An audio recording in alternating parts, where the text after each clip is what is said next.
My name's Alex Mayberry. I'm senior producer, Diablo III.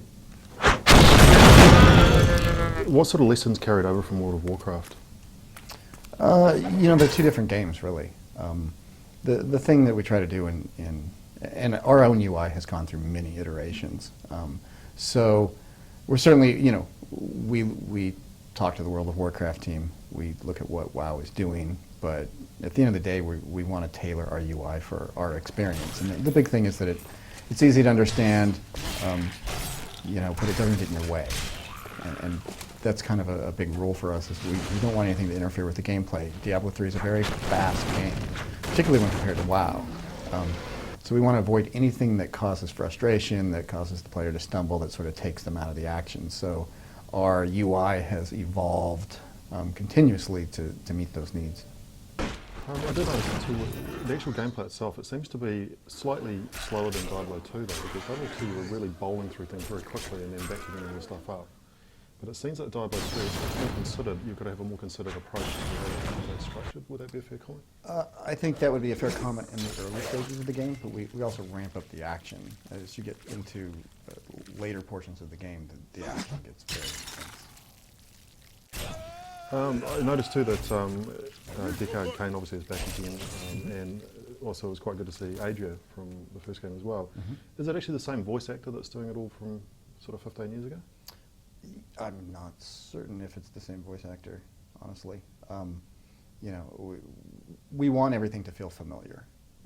And that's kind of the magic of Diablo 3. When you sit down and play, especially since so many years have passed since Diablo 2, your memory can be kind of fuzzy, particularly if you haven't played it in years. But you pick up Diablo 3 and you feel like you're right back in the universe again. And we do that through visuals, we do that through combat, and just the basic feel of the game, and certainly voiceover. The voice acting contributes to that. We don't want it to feel like all new characters. We want the player to feel like they're right back in Sanctuary again, and we feel like we've achieved that. And that was a conscious decision right from day one, to bring back those elements of the first two games and try and, it seems like they've been merged together to produce Diablo 3. In a sense, we really want to stay true to the first two games. So many of us who work on the game were fans of the original game. We didn't want Diablo 3 to feel like something completely different. We wanted it to feel like this is the game that you knew and loved, but in a new presentation with taking advantage of today's technology and doing just more of what people love, and then build on top of that. So out of all of the content that you've produced for the game so far, what are you particularly proud of, do you think? It's really hard to choose just one. Our environments are amazing, honestly. If we really did try to strike scenes that were, we want the player to feel like they're playing in a painting, and the environments are just lush and vivid and just full of atmosphere. And at the same time, we put a lot of love into the combat system. That is really the bread and butter of the Diablo franchise.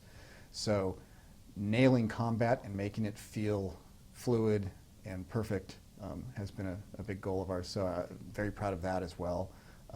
Customizability, the randomness of Diablo 3 is actually been one of the biggest challenges of development. It's just so many random pieces coming together to still feel like a contiguous experience.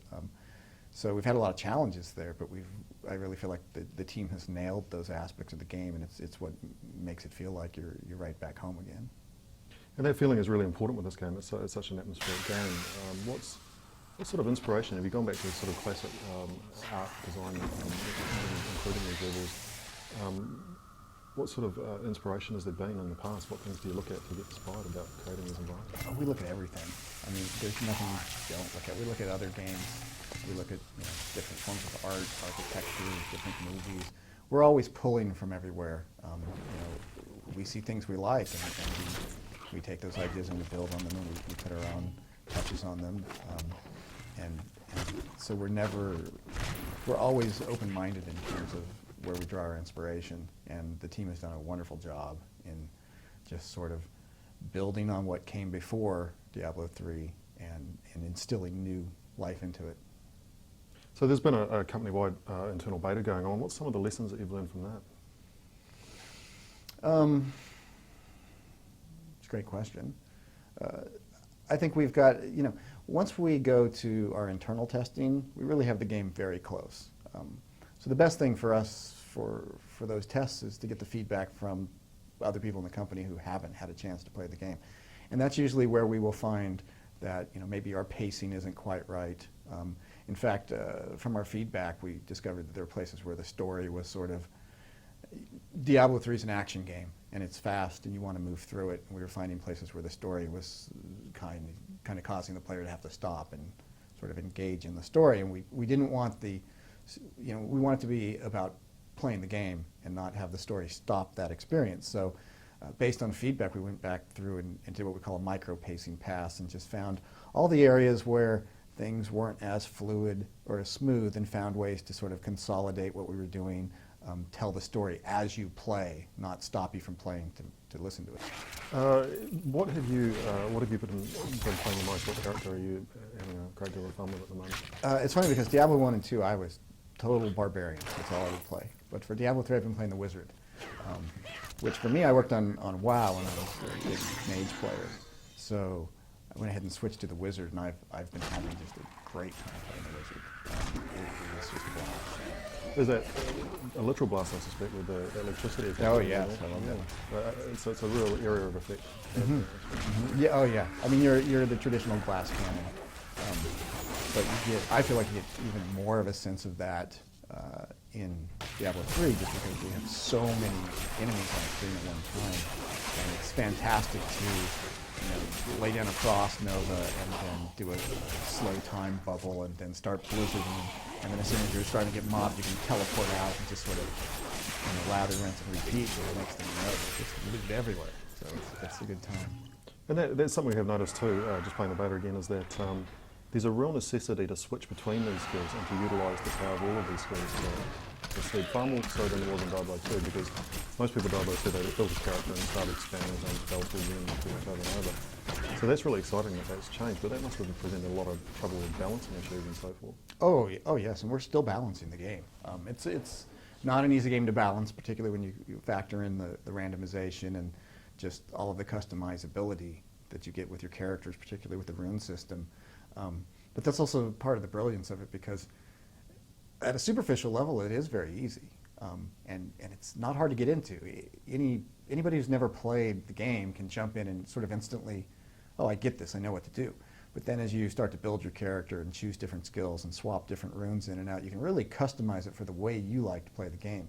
So there's a lot of depth in it as well. So it's easy to get into, but more difficult to master. And you don't necessarily have to master it. So we feel like we're providing an experience for all different players that way.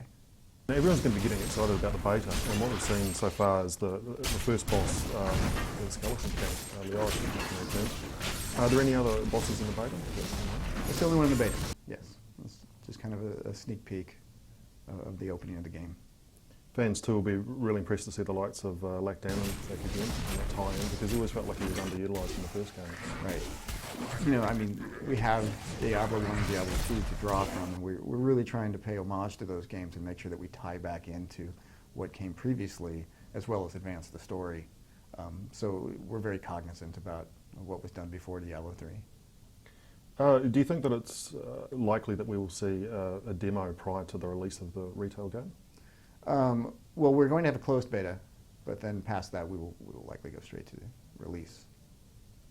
I was also looking at the way that the environment is created. How much of it is dynamically created? And when we go back and play the same levels again, particularly with the destructible environments, does a lot of that change each time that you go through and play? Yes, the environments are all randomized. So, they're basically made up of small pieces, small scenes that get stitched together in random ways, and they're all built to tile together. So if you leave and log out, and then you return and you go to the same dungeon maybe you visited before, I mean, a completely different layout. The monsters will all spawn in different places. The barrels, the interactive chests, they will all be in different places. So you'll never really be able to memorize an environment, and in that way it never grows stale. Your mother's secrets are here. People said she was a witch, but I never believed it.